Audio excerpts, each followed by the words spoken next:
Station, this is Houston. Are you ready for the event? We are ready for the event.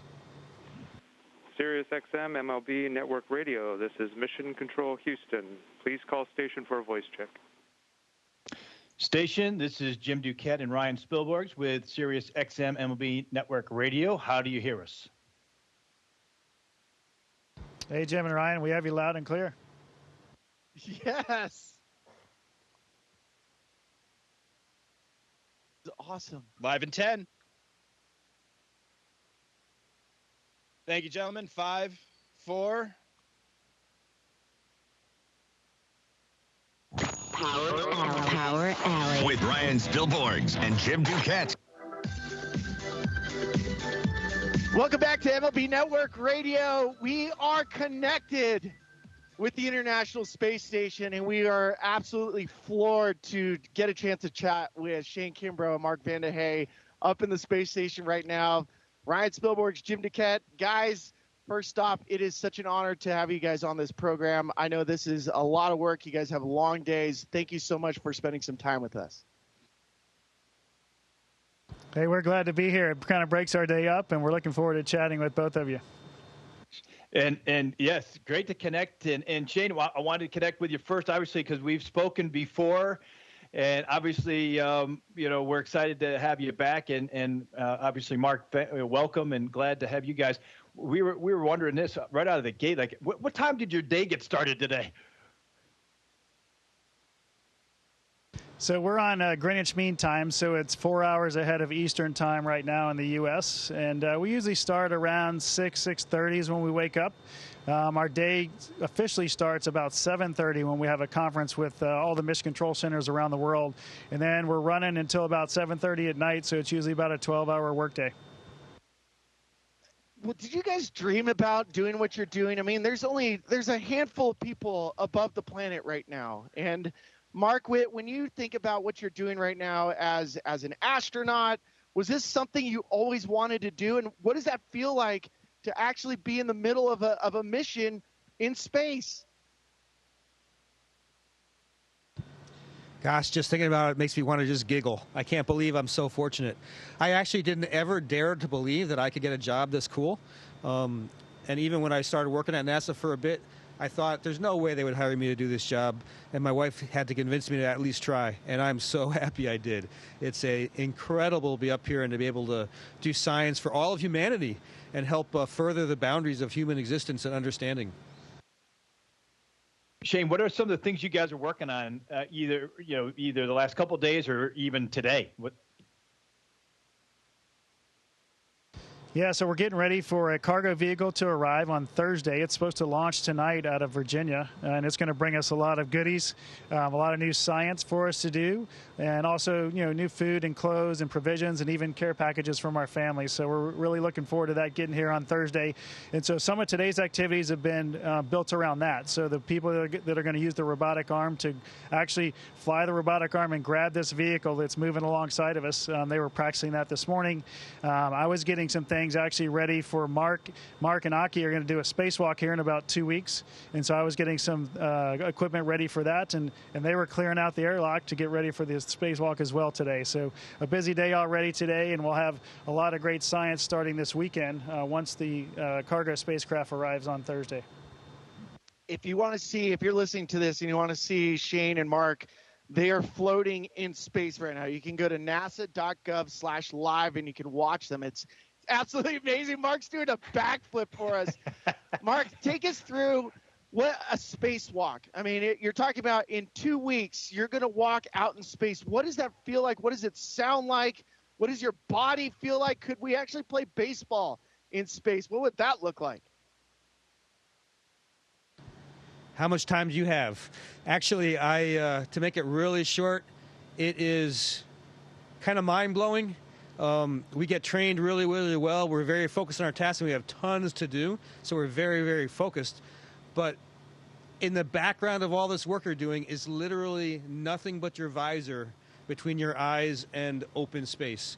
So every now and then when you get a break to take a look or take some photos, it's really hard to actually even understand what you're seeing. It's just so foreign to what we normally get to observe. that was one of the things we were wondering about. We know, like, all right, you have the greatest view ever of Earth. What's on the other side? Like, what do you see? Like, what are the things that you see the other way?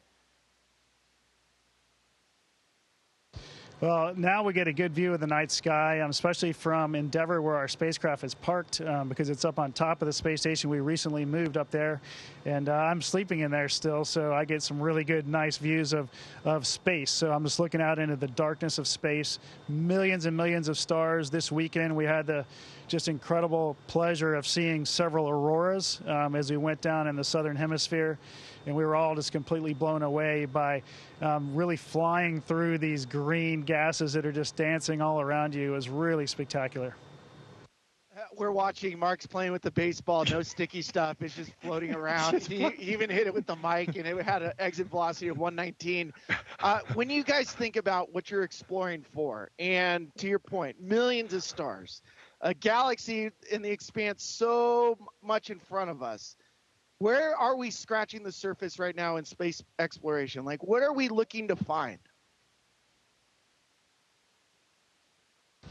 I think we are doing science up here to actually help life right now on the planet, but we're also trying to understand how to help people be healthier in long-duration space flights like us for 6 months to go further away. There's a lot of work going on right now to put people back on the moon.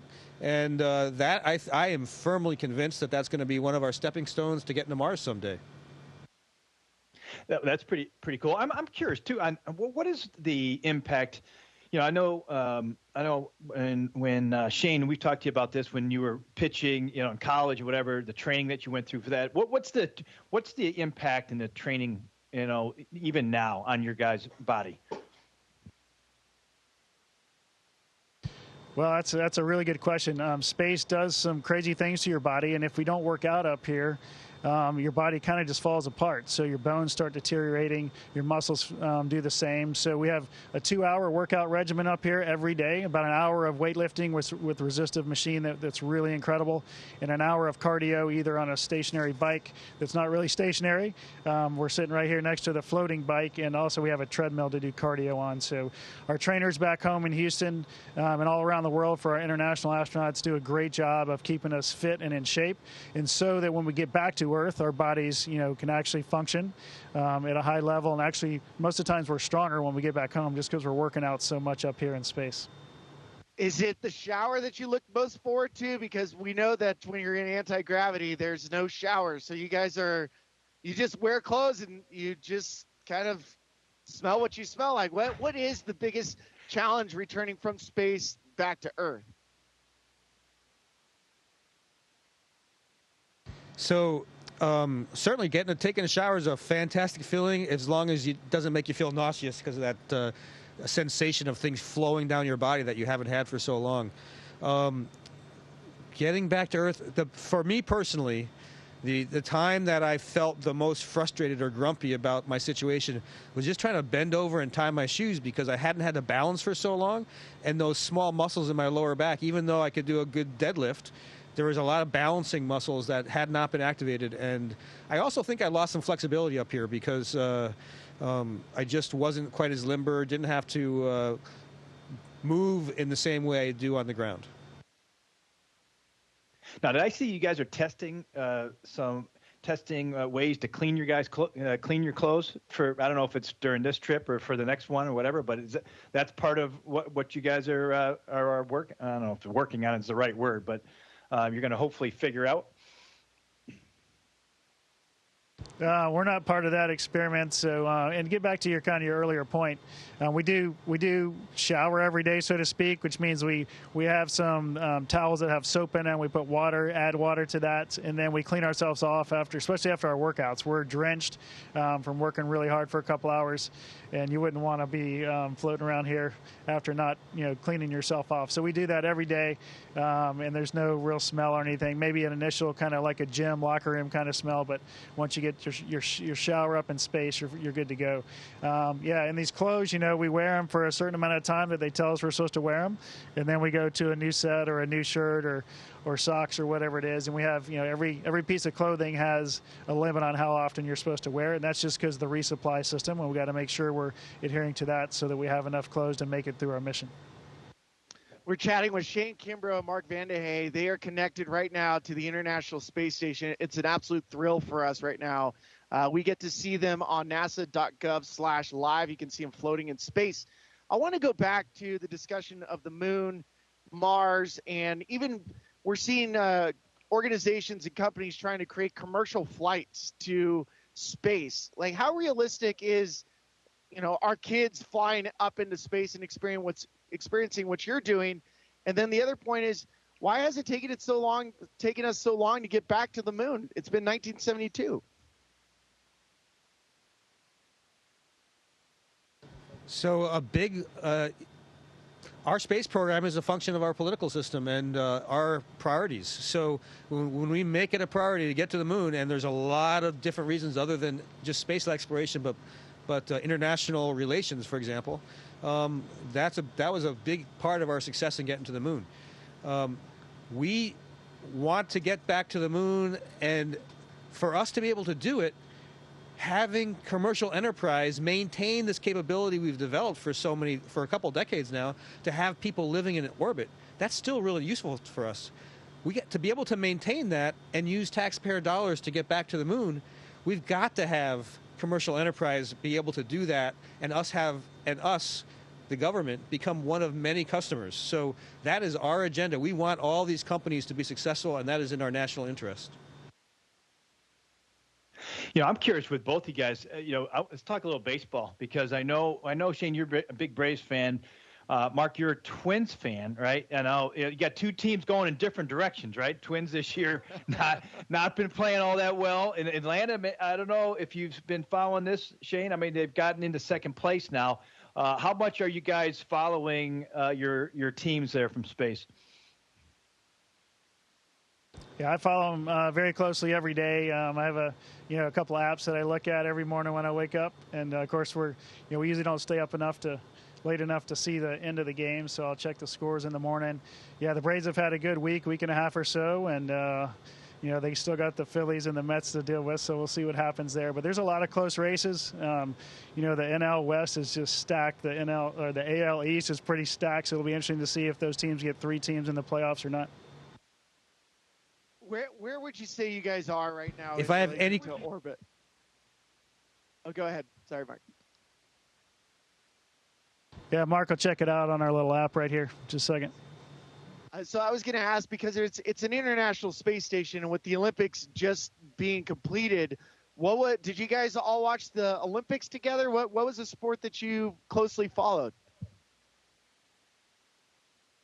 We had the chance to watch it all the time. We have one live TV channel that they can stream up here for us, and so we just had it on one of the network, NBC channels that was streaming stuff all day, every day. So whenever you had a free moment, you stop by and watch it. And we saw a lot of events that we'd never seen before or heard of, but we learned a lot. And then, of course, we saw the big events.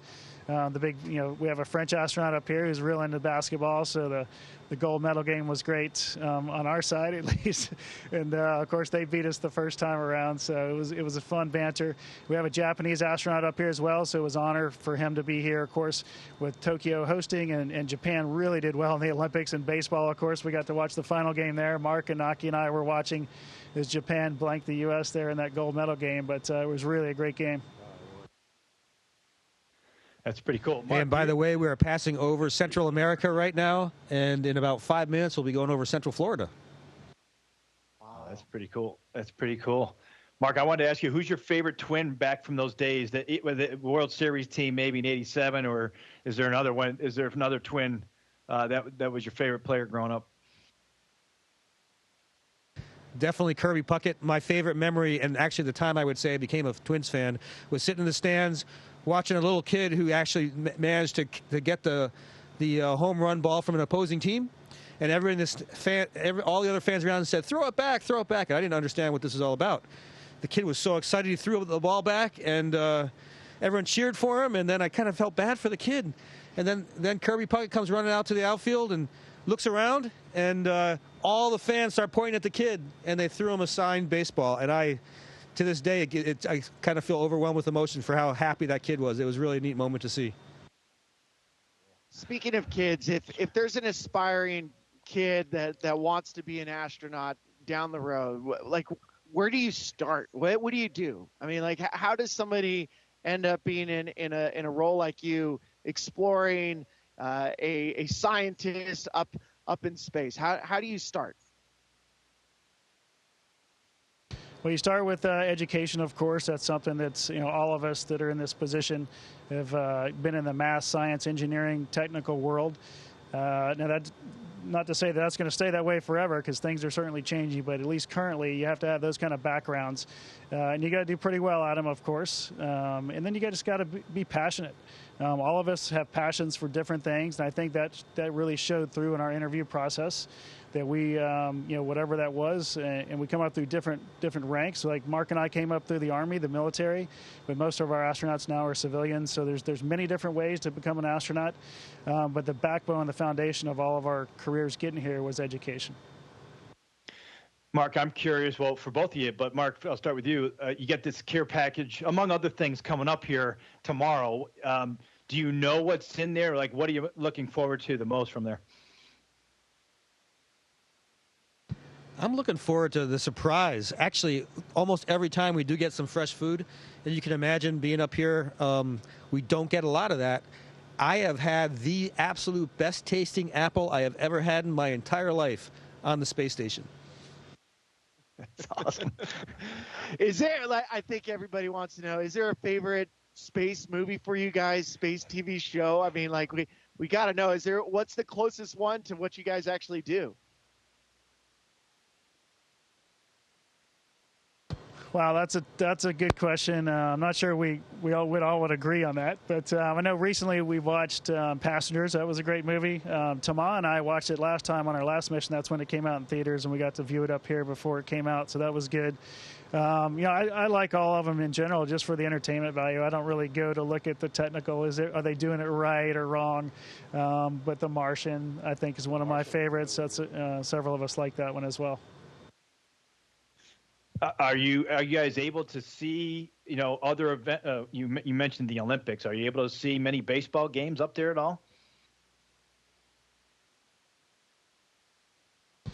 Like on the weekends when we have some downtime, if we want to watch a game and it's currently on, we can just ask for that to be streamed up. And so usually I just get the highlights, get sent up through another system that we have. So every morning I'll wake up and I'll see highlights from the teams I like. I also get SportsCenter every day, so I catch up on all the sports by viewing that while I'm working out.